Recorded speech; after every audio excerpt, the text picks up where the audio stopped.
Your expectation that we'll continue to potentially see yields continue to drop, the 10-year especially? Yields are driven by a number of factors. Firstly, our real yields in the bond market are very attractive relative to elsewhere. That counts for something.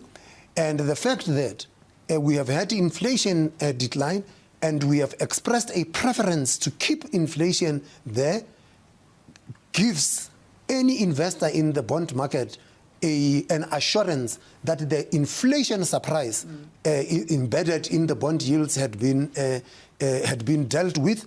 But once you have a formal announcement of what the new target would be, we potentially would see further declines in the bond yields. This would be consistent with the work that the staff of the bank have done, which had been released in a working paper that showed that the lowering of the target would lead firstly to a decline in bond yields, would lead to an appreciation of the currency, and would lead to a decline in the inflation rate, which is partly driven by the appreciation of the currency. Maybe let's just take those in parts. Let's start with the appreciation of the currency, because I think it's been quite a while that we've been able to talk about the rand strengthening.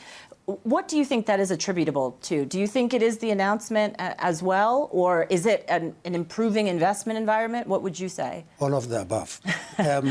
What's the main driver, would you say? No, firstly, you've got to look at fundamentally what has been happening with capital flows.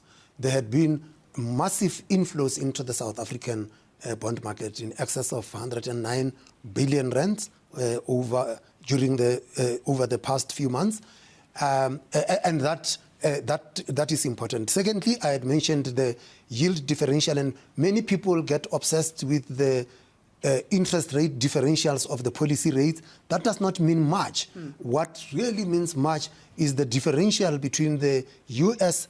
10-year Treasury yield and the 10-year South African government bond yield, and that differential was in South Africa's favor. Thirdly, is that the actual inflation print in South Africa, the differential between us and the U.S. in terms of the inflation has actually narrowed because we have been disinflating at this fast, and that becomes an important thing. And fourthly, it had been that there had been a renewed sense of positive sentiment with respect to emerging markets, and we are not an insignificant emerging market. We've seen a number of central banks actually buying up gold. We've seen the price of gold.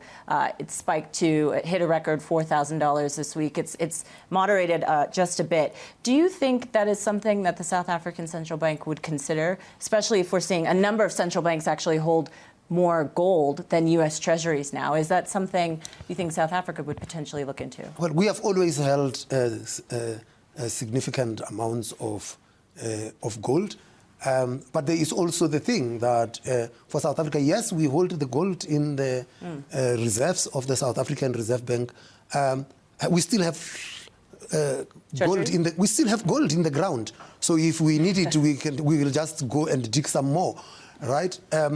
There had been diversification across the reserve managers, and part of it is a question about how safe is the safe asset, and people. The safe asset is the dollar. Is that what you're alluding to? Or treasuries? Yes. Okay. And there had been concerns about rising debt levels, but rising debt levels are not just the U.S. phenomenon. Globally, the debt has been rising across the developed world. Actually, when you look at the emerging market universe, the emerging markets debt, although it had gone up, it has not gone up as significantly as the advanced economies. All of the advanced economies are above 100% of GDP. Emerging markets debt to GDP ratios had gone up, but it is still below the 100. Do you see that potentially as an unwinding of USD dominance then?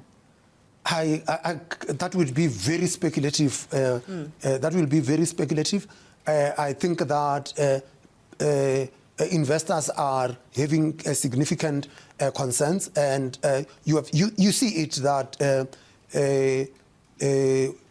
central banks in the advanced economies are still significant holders of government bonds, and lots of them are trying to do quantitative tightening. Sure. And investors look at that and says, oh, so these biggest buyers are now getting out of the market, and it raises concerns for investors.